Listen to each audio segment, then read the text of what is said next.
ಕೆಲವು ದಿನಗಳ ಹಿಂದೆ ಕಟೀಲು ರೇಷನ್ ಅಂಗಡಿ ನ್ಯಾಯಬೆಲೆಯಲ್ಲಿ ನಡೆದ ಮಾತಿನ ಚಕಮಕಿಯ ಬಗ್ಗೆ ಸ್ಪಷ್ಟೀಕರಣ ನೀಡುತ್ತಿದೆ.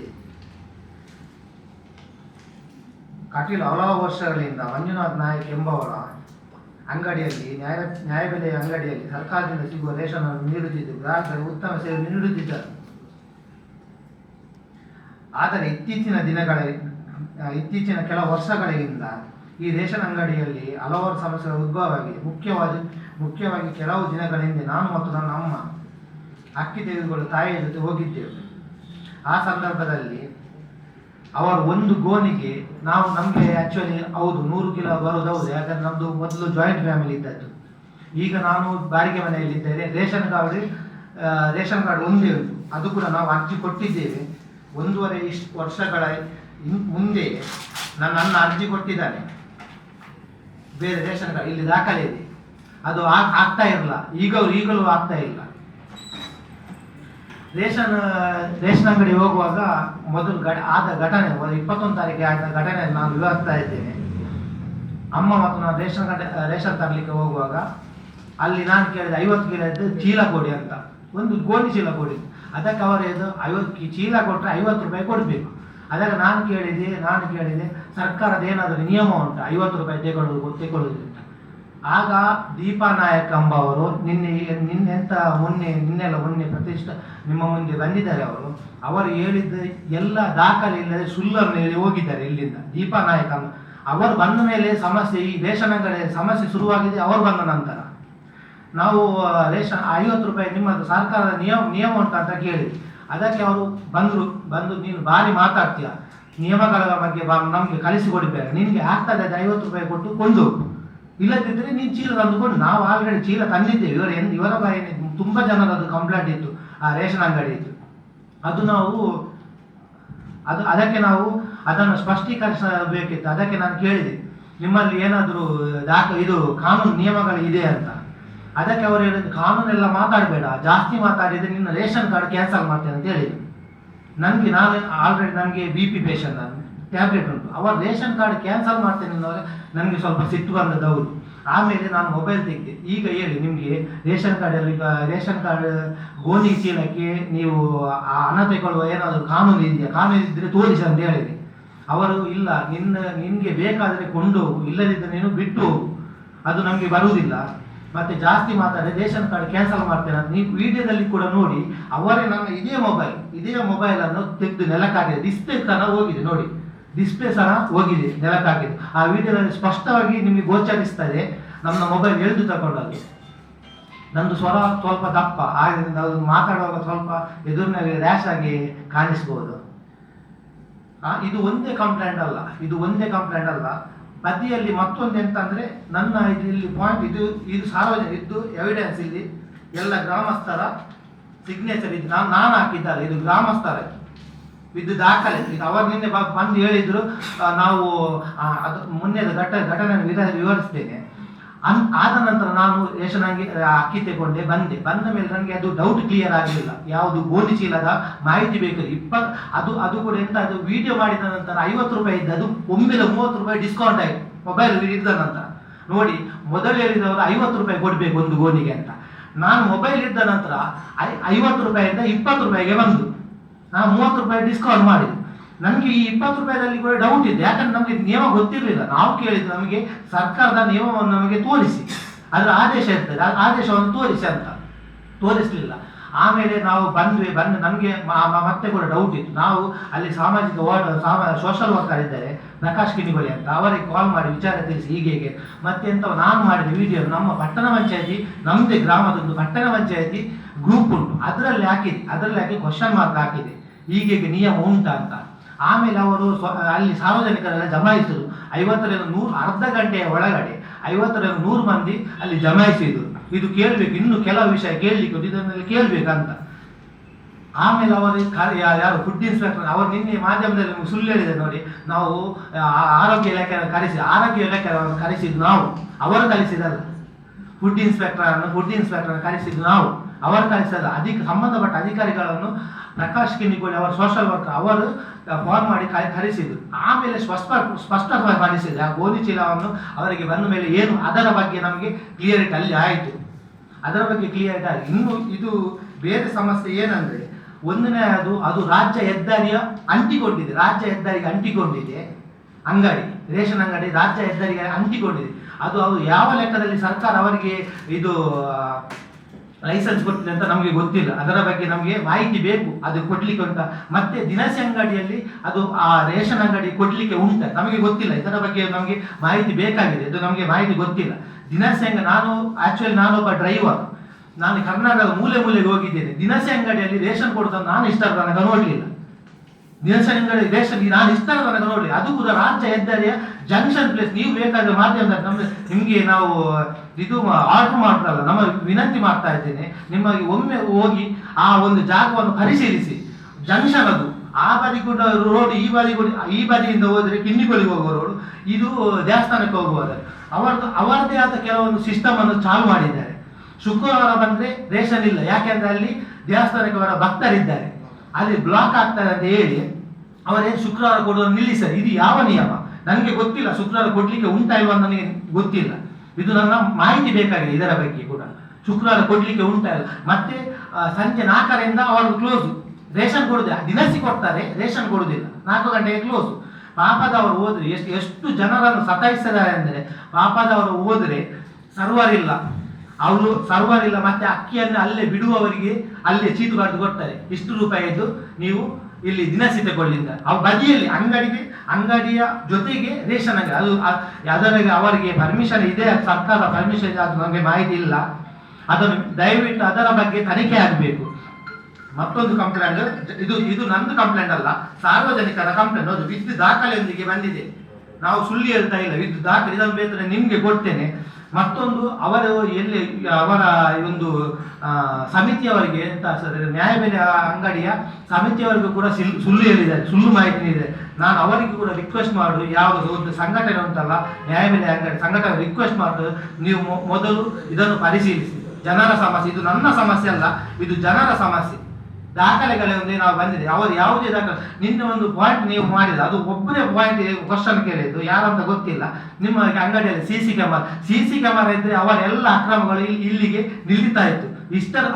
ಮತ್ತೊಂದು ವಿಷಯ ಹೇಳಿದ್ದು ಮೊನ್ನೆ, ನಮ್ಮದು ಪೂರ್ವಜರೇನಿದ್ದ ಅವ್ರು ಒಪ್ಪಿಕೊಳ್ಳೋದು ನಮ್ಗೆ ಗೊತ್ತುಂಟು. ನಾನು ಚಿಕ್ಕದಿರುವಾಗ ಅದೇ ಪಾಯಿಂಟ್ ಅಲ್ಲಿ ರೇಷನ್ ಅಂಗಡಿ ಇದ್ದದ್ದು. ಯಾಕೆ ಇಷ್ಟು ಇಂಪ್ರೂವ್ಮೆಂಟ್ ಆಗ ಒಂದು ಸಿಸಿ ಕ್ಯಾಮರಾ ಯಾಕೆ ಹಾಕ್ಲಿಲ್ಲ? ಯಾಕೆಂದ್ರೆ ಇವರದ್ದು ನೋಡಿ, ನನ್ನ ವಿಡಿಯೋ ವೈರಲ್ ಆದ ಮೇಲೆ ಅದರ ಮರುದಿವಸ 300, ನೀವು ಬೇಕಾದ್ರೆ ಕಾಲ್ ಲಿಸ್ಟ್ ಚೆಕ್ ಮಾಡಿ, 300ಕ್ಕೂ ಮಿಕ್ಕಿ ಕಾಲ್ ಬಂದಿದೆ. ಎಲ್ಲ ಕಂಪ್ಲೇಂಟ್ ನನಗೆ ಹೀಗೆ ಆಗಿದೆ. ಮೊದಲಿಗೆ ಬಂದದ್ದು ನಮಗೆ ಕಂಪ್ಲೇಂಟ್ ಏನಂದ್ರೆ, ಸತೀಶ್ ಹೀಗೆ ಆಗ್ತಾ ಉಂಟು. 4 ಗಂಟೆಗೆ ಒಂದು ಗೂಡ್ಸ್ ಗಾಡಿ ಬಂತು, ಮೂಟೆ ಬೆಳಿಗ್ಗೆ 4 ಗಂಟೆಗೆ. ಅವರ ಅಂಗಡಿ ಓಪನ್ ಆಗಿ 8:30 ಗಂಟೆಗೆ. ಇವರು ಬೆಳಿಗ್ಗೆ ಇದು ಯಾರು ಮಾಡುದು? ಇದು ಓನರೇ ಮಾಡಿದ್ದು, ಇದು ಓನರೇ ಮಾಡ್ತಾ ಇದ್ದದ್ದು. 4:30 ಗಂಟೆಗೆ ಬಂದು ಅಂಗಡಿಯನ್ನು ಓಪನ್ ಮೂಟೆ ಅಕ್ಕಿಯನ್ನು ಸಾಗಿಸ್ತಾರೆ. ಎಲ್ಲಿಗೆ ಸಾಗಿಸ್ತಾರೆ ಅಂತ ಪ್ರಶ್ನೆ ಮಾಡಿದ್ರೆ ದಬ್ಬಾಳಿಕೆ. ಒಬ್ಬ ಪ್ರಭಾವಿ ರಾಜಕಾರಿ ಹೆಸರು ಹೇಳಿ ದಬ್ಬಾಳಿಕೆ ಮಾಡ್ತೇನೆ, ನಿನ್ನ ನೋಡ್ಕೊಳ್ತೇನೆ, ನಿನ್ನ ರೇಷನ್ ಕಾರ್ಡ್ ಕೇಳ್ತಾರೆ. ಹೌದು, ನಾನು ಒಪ್ಪಿಕೊಳ್ತೇನೆ, ಅವರು ಹೇಳಿದ 1 ಪಾಯಿಂಟ್ ಒಪ್ಪಿಕೊಳ್ತೇನೆ. ಹೌದು, ನನ್ನ ಅಣ್ಣ ಕಾರ್ ತೆಗೆದ 1.5 ವರ್ಷದ ಮುಂಚೆ ಒಂದು ಸೆಕೆಂಡ್ ಹ್ಯಾಂಡ್ ಕಾರ್ ತೆಗೆದಿದೆ. ಅವನಿಗೆ ಅದನ್ನು ಮಾರಲಿಕ್ಕೆ ತುಂಬಾ ಟ್ರೈ ಮಾಡ್ತಾ ಇದ್ದೆ, ಯಾಕಂದ್ರೆ ಲೋನ್ ಕಟ್ಟಲಿಕ್ಕೆ ಅವನಿಗೆ ಕಷ್ಟ ಆಗ್ತಾ ಇದೆ. ಹಾಗಾದ್ರೆ ಪಾಪದ ಒಂದು ಕಾರ್ ತಗೊಂಡ್ರೆ ತಪ್ಪಾಗಿದ್ರೆ ನಾವು ಒಪ್ಪಿಕೊಳ್ತೇವೆ. ಕಾರ್ ತಗೊಳ್ಬಾರ್ದು, ಕಾರ್ ತಗೊಂಡ್ರೆ ರೇಷನ್ ಕಾರ್ಡ್ ಕ್ಯಾನ್ಸಲ್ ಆಗಿ ಒಪ್ಪಿಕೊಳ್ತೇವೆ. ನಾನು ತುಂಬಾ ಮನೆಯನ್ನು ತೋರಿಸ್ತೇನೆ, 2 ಎಕರೆ ಜಾಗ ಇದ್ದವರಿಗೆ BPL ಕಾರ್ಡ್ ಇದ್ದನ್ನು ತೋರಿಸ್ತೇನೆ. ಎಲ್ಲವೂ ಕ್ಯಾನ್ಸಲ್ ಆಗ್ಬೇಕು. ಆಗುದಾದ್ರೆ ನಾನು ತೋರಿಸ್ತೇನೆ, ನಮ್ಮ ಊರಿನಲ್ಲಿ ಇದ್ದಾರೆ. ಇದು ದಾಖಲೆಗಳು ಉಂಟು ನೋಡಿ. ಇದು ದಾಖಲೆ, ನನ್ನ ಅಣ್ಣ ರೇಷನ್ ಕಾರ್ಡ್ ಚೇಂಜ್ ಮಾಡಿ 1 ವರ್ಷದಿಂದ ಅಲಿತಾ ಇದ್ದೇನೆ. ಇದು ದಾಖಲೆಯೊಂದಿಗೆ ಬಂದೆ. ಅವರ ಕಾರ್ಯ ನಿನ್ನೆ ಬೊಗಳೆ ಬಿಟ್ಟದ್ದು. ಯಾರು ದೀಪಾ ನಾಯಕ ನಿನ್ನೆ ಬಂದು ಎಲ್ಲ ಸುಳ್ಳು ಮಾಹಿತಿ ಕೊಟ್ಟರೆ, ನಾವು ಇದು ದಾಖಲೆಗಳು, ಇದು ನನ್ನ ಸಮಸ್ಯೆ ಅಲ್ಲ, ಜನರ ಸಮಸ್ಯೆ. ಇದು ಜನರ ಸಮಸ್ಯೆಗೆ ನಾವು ಉತ್ತರ ನೀಡಬೇಕು. ಮತ್ತೊಂದು ವಿಷಯ ಇದು ಇದು ಯಾಕಂದ್ರೆ ಇದು ನೋಡ್ಬೇಕಾದ್ರೆ, ಯಾಕಂದ್ರೆ ಜನವರು ನನಗೆ ಫೋನ್ ಮಾಡಿ ಹೇಳಿದ್ರು ಹೀಗೆ ಸಮಸ್ಯೆ ಉಂಟು ಸತೀಶ್, ಹೀಗೆ ಉಂಟು, ಅದು ನೀರಿಂದ ವಾಯ್ಸ್ ರೇಸ್ ಮಾಡಿ ಹೆದರ್ತಾರೆ. ಯಾಕಂದ್ರೆ ಪ್ರಭಾವಿ ರಾಜಕಾರಿ, ನಾನು ಅವರ ಹೆಸರು ಹೇಳುವುದಿಲ್ಲ, ಅವರ ಹೆಸರು ಹೇಳಿಕೊಂಡು ಇವರ ದಬ್ಬಾಳಿಕೆ ಮಾಡುದು, ನಿನ್ನ ರೇಷನ್ ಕಾರ್ಡ್ ಕ್ಯಾನ್ಸಲ್ ಮಾಡ್ತೇನೆ. ನಮಗೆ ಇವತ್ತು ನಾವು ಇರುವುದು ಜಾಯಿಂಟ್ ಫ್ಯಾಮಿಲಿ ಆದ್ರು, ಈಗ ಬೇರೆ ಬೇರೆ ಇದ್ದೇವೆ. ನಾನು ಬಾಡಿಗೆ ಮನೆಯಲ್ಲಿ, ನಾನು ಒಬ್ಬ ಡ್ರೈವರ್, ಇವತ್ತು ಹೋದ್ರೆ 4 ದಿವಸ ಆಗ್ತದೆ ಬರುವಾಗ.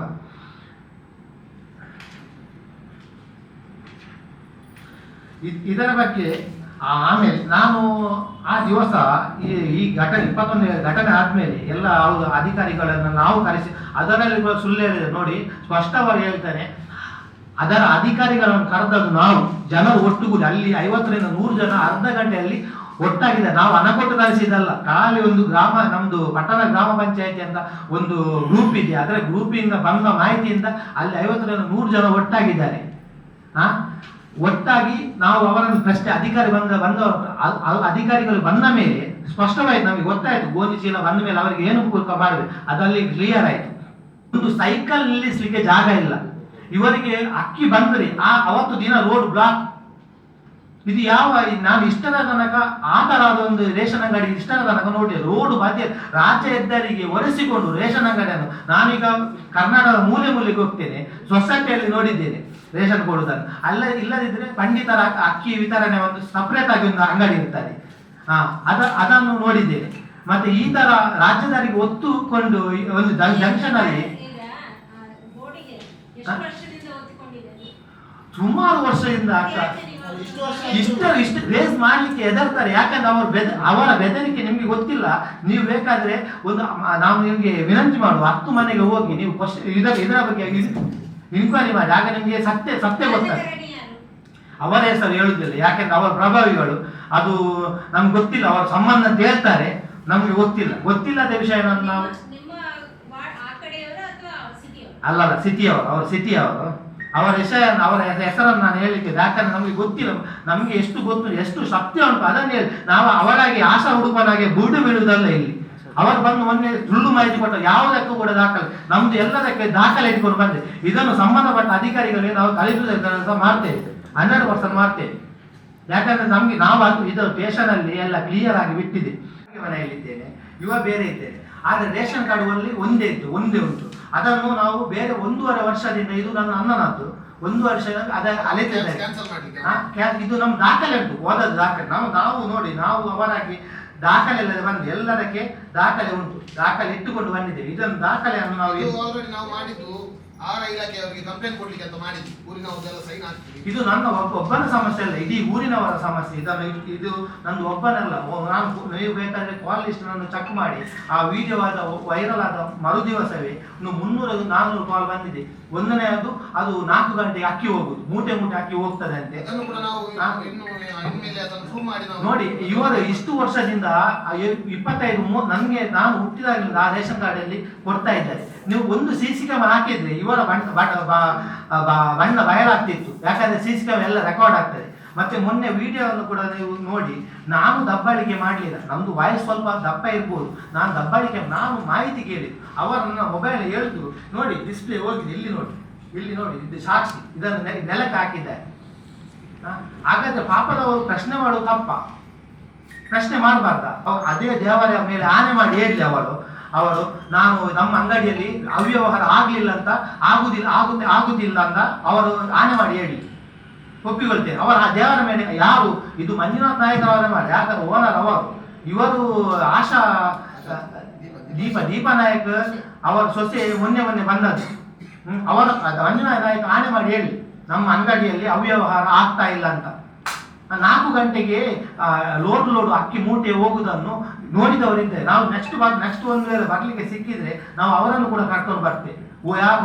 ನಾನು ಕೂಡ ನೋಡಿದ್ದೇನೆ.